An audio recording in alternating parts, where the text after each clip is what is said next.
Bihar news. Pendulum हो गए RCP, डगमगा रही आस्था। डोल रहे क्यों भाई? यह आरसीपी का नीतीश प्रेम है या फिर मोदी शाह प्रेम? नीतीश बाबू को सर्वे सर्वा बता मोदी शाह का किया गुणगान। गए थे बर्तुहारी करने, खुद लड़का बन गए पर भी बोले। आरसीपी बोले बिना नीतीश कुमार के कॉन्फिडेंस में लिए कुछ नहीं किया। यह भी कहा उनके व लल्लन सिंह के बीच कोई मतभेद नहीं। उपेंद्र कुशवाहा पर कुछ नहीं बोले, रहे चुप्पी साधे। नमस्कार। लगता है आरजेडी में भी वर्चस्व की लड़ाई तेज हो गई है। हालांकि यहाँ नंबर 1 के लिए झगड़ा नहीं है, झगड़ा तो पार्टी के भीतर नंबर 2 की पोजीशन को लेकर है। आरसीपी, लल्लन और उपेंद्र कुशवाहा तीनों यह पोजीशन हासिल करना चाहते हैं। रस्साकसी भी इसी वजह से हो रही है, लेकिन पार्टी इस तरह की किसी भी तरह की रस्साकसी की बात से इनकार कर रही है। इनकार करे भी क्यों नहीं? घर की बात कोई क्या चौराहे पर ले जाना चाहेगा? तो आइए जानते हैं आपके अपने चैनल वनडे मैट्रम्स के पास इस मामले में क्या कुछ खास है। साथ ही यह भी जानेंगे कि आरसीपी सचमुच मोदी शाह से पींगे बढ़ा रहे हैं या फिर इसके पीछे किसी की चाल है तो चलने वाला आखिर कौन है? इस तरह के ढेरों सवालों का जवाब जानने के लिए देखें ये वीडियो। लाल बुझक्कर नीतीश कुमार समझते सब हैं पर अभी हैं चुप।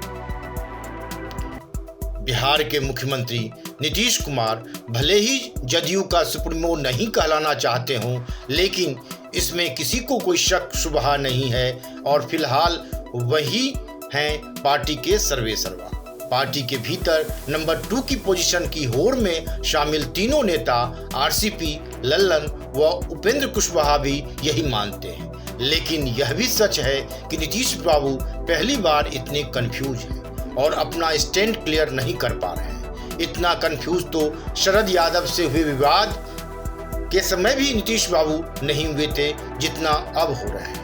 जानकार बताते हैं कि नीतीश कुमार सब कुछ समझ रहे हैं कि कौन चालाकी कर गया और कौन अब भी चालाकी कर रहा है, लेकिन निर्णय नहीं ले पा रहे हैं। इसकी एकमात्र वजह यही बताई जा रही है कि अपने हाथों से अपनी ही हथेली की किसी उंगली को नहीं काटना चाहते।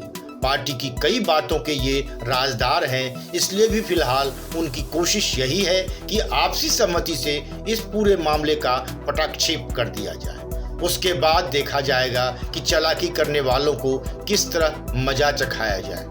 इस सब के इतर आइए अब जानते हैं आरसीपी सिंह ने अपने स्वागत वाले दिन क्या कुछ खास कहा और उनका यह दौरा व स्वागत कितना सफल रहा अपने उद्देश्य में। सबसे पहले आरसीपी की मुख्य बातों का जिक्र करते हैं, फिर इस पूरे मामले पर विश्लेषणात्मक रिपोर्ट से रूबरू होंगे। मोदी कैबिनेट में शामिल होने का आरसीपी सिंह ने खोला राज। कहा मंत्री बनने का फैसला मेरा अकेला नहीं बल्कि आरसीपी जो कह रहे हैं उसमें कितनी सच्चाई है, आइए जानते हैं। आरसीपी सिंह सोमवार को पटना पहुंचे। इस दौरान उन्होंने कहा कि सीएम नीतीश कुमार से पूछे बिना आज तक उन्होंने कोई काम नहीं किया। मंत्री बनाने का फैसला भी उन्हीं का था। मैं कभी भी आगे होकर मंत्री बनने नहीं गया। आरसीपी सिंह ने कहा कि केंद्रीय मंत्रिमंडल में शामिल होने पर मीडिया में बहुत चीजें चलाई गईं। मेरे बारे में कहा गया गए थे बर्तुहारी करने और खुद दुल्हा बन गए, जबकि बता दें कि सीएम नीतीश कुमार से बिना पूछे मैंने कभी कोई काम नहीं किया है। कोई एक काम आप बता दीजिए जो मैंने नीतीश कुमार से बिना पूछे किया हो।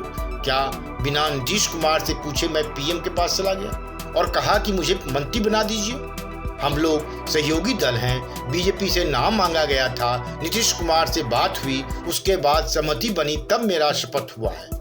मजबूरी का जिक्र कर मोदी शाह की तरफदारी भी उन्होंने की और सवाल किया कि 2019 और 2021 में फर्क नहीं है क्या? आज भारतीय जनता पार्टी के 303 एमपी हैं, हमारी जरूरत है क्या वहाँ? यह तो पीएम मोदी का बड़प्पन है, यह उनकी दरियादिली और उदारता है। उन्होंने अपने सहयोगी दलों को केंद्रीय मंत्रिमंडल में शामिल कराया है। आरसीपी की इस तरह की बातों को लेकर ही तरह तरह की चर्चाएं शुरू हो गई हैं। राजनीतिक विश्लेषक भी अब इसको लेकर विश्लेषण करना शुरू कर दिया है।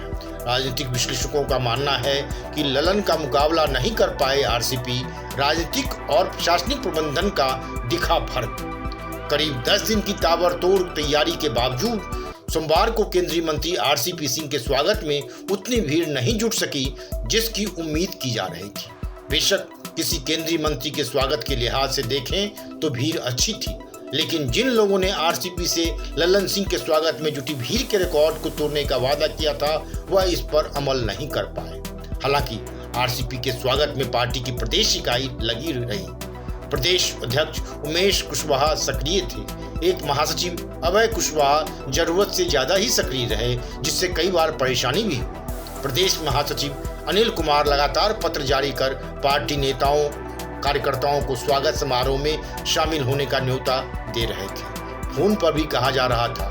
पूरे मामले को ललन सिंह बनाम आरसीपी का रंग दिया जा रहा था। यह भी कि अगर कम भीड़ जुटी तो पार्टी पर एक जाति विशेष का कब्जा हो जाएगा। अच्छी बात है कि पार्टी के कार्यकर्ताओं ने भड़काने के उपायों पर गौर नहीं किया।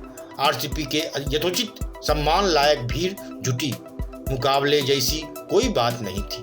सांसद राजीव रंजन सिंह उर्फ ललन सिंह जदयू का राष्ट्रीय अध्यक्ष बनने के बाद 6 अगस्त को जब नई दिल्ली से पटना आए थे, उस दिन भारी भीड़ जुटी थी। इसलिए कहा जा सकता है कि आरसीपी अपने उद्देश्य में उस हद तक सफल नहीं हो पाए जिस तरह का स्वागत व भीड़ की वह उम्मीद कर रहे थे। अब शायद कटाई छटाई का काम शुरू हो और देखने वाली बात है कि किसके कद की कटाई छटाई होती है और किसका ओहदा बढ़ता है। इंतजार कीजिए, जल्द ही इस तरह का डेवलपमेंट जदयू के अंदर देखने को मिल सकता है। Bureau report, one day matters.